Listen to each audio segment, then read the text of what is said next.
Welcome back, everybody. Welcome back to Eaudetreasure. I'm Steven.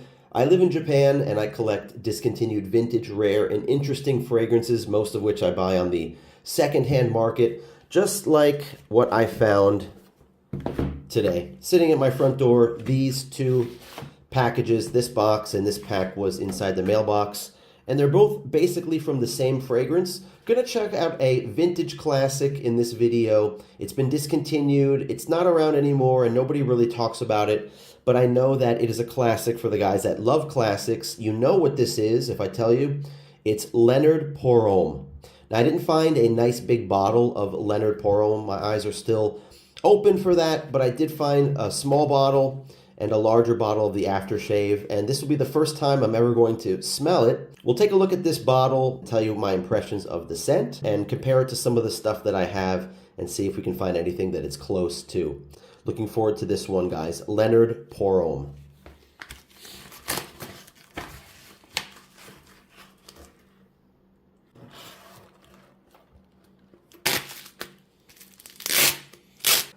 All right, let's check it out. I found a mini bottle of the Leonard Eau de Toilette. Leonard Pour Homme Eau de Toilette. Let's just take a look at this. It looks like it's in really clean, nice condition. I know the 50 ml bottle looks like this, but it has a sprayer underneath.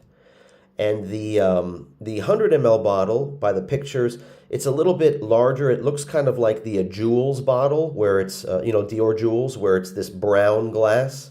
Don't see any batch codes on this, but let's assume it's from the 80s, although it could be from the 90s. Should I smell it now? Let's wait a minute. Let's take a look at this. This is the lotion après rasage. So this is the aftershave version of Leonard. This is a nice 100 ml bottle. You can see that a 3,40 ounces. That 3 comma is a European thing, because in America it's a dot, right? 58% alcohol, so the aftershave has much less alcohol than the eau de toilette. Let's look at the box. EMB usually signifies either very early 90s and earlier, like 80s. And then, yeah, you can see this is from the 80s. There is no barcode on this box. So this is an 80s aftershave. Alcohol, perfume. Okay, cool. All right, let's take a look at the bottle. There looks like a batch code right there. 9D175. That's interesting. If the 9 is significant, maybe this is from 1989. If it's the 5, maybe it's from 1985. It's clean in there, no mold. That's a good sign. Let's take a look at this bottle and see how full it is, first of all. Yep, looks pretty full. Maybe it's a 90 to 95% full. Very nice. And let's take a closer look at the bottle. So it's the same shape bottle as the mini. It just has a different color. Kind of a yellowish glass with the gold colored juice inside, or dark yellow colored. Same type of cap. Okay, very clean, very nice. Let's look at the bottom. There it is again. It's the batch code 9D175. I could look it up, but I doubt I will find anything. Let's smell it first. There I am in the reflection. What's up, guys? All right, let's smell the aftershave first. All right, look at that. Okay, let's put it on my clean right hand here. Give myself a little bit. Maybe it's not wise to do it over the box. I might spill some on the box, but I was careful. Maybe a little bit more to get the full effect. And let's see what everyone is raving about. Some vintage Leonard Pour Homme. I'm going to take a whiff of this and tell you what I think in a second. All right away, my first impression of this. This is a rich, woody, animalic, strong, vintage men's fragrance like from the 80s. That's just immediately, that's what I get. This fits into the class of a lot of fragrances of its time. That's just the aftershave version. I'm going to give a whiff of this one on my left hand here. I'm going to do it carefully. It twists off. All right. Let's try this one. All right, I hit this spot right here. That's the equivalent of one nice spray from a bottle. Leonard came out in 1980. The perfumer is Ron Winograd. Of course, there are a ton of notes, which I'm going to type into the video right here. The top notes are lavender, basil, thyme, bergamot, marjoram, and petitgrain. The mid notes are carnation, patchouli, iris, artemisia, vetiver, jasmine, carrot, cinnamon, and cedar. And in the base notes, you have leather, castoreum, oak moss, labdanum, amber, and musk. Wouldn't expect anything less in a men's fragrance from this vintage 1980. The castoreum is interesting to me because it's not civet. Civet is something like a cat, but the castoreum, the picture on Fragrantica, shows a beaver. Of course, this one, the Eau de Toilette, is a little bit stronger than this one.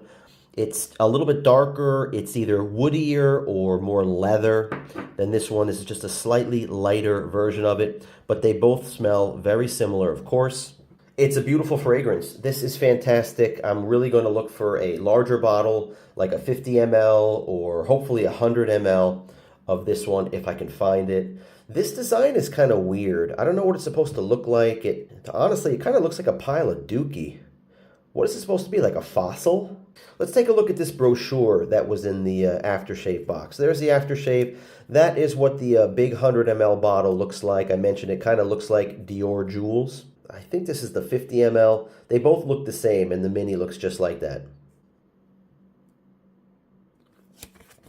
You can see there's a whole body line here. I'm not going to read this. If you guys want to read this, just to pause the video. There you go. There's your reading for the day, guys.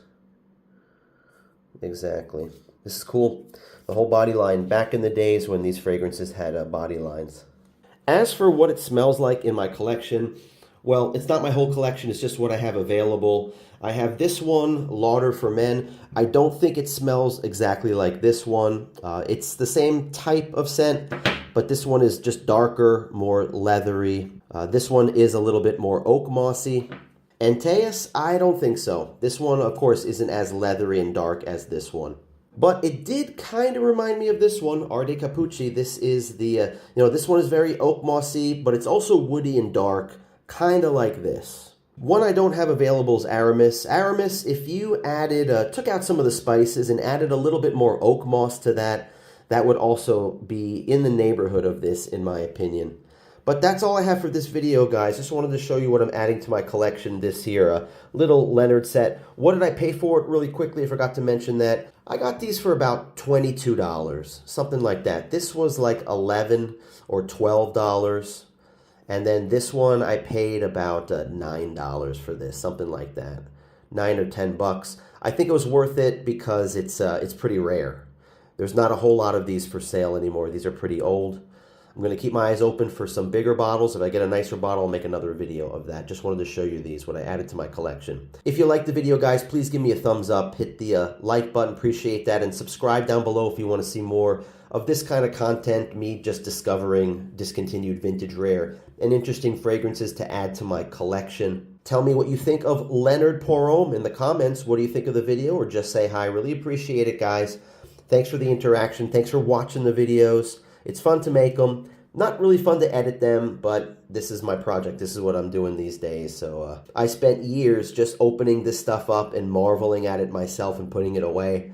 Now I'm sitting down and taking the time to edit and put these videos on YouTube. So hope you guys like it. Stay tuned for the next video coming in a few days. And until then, take care.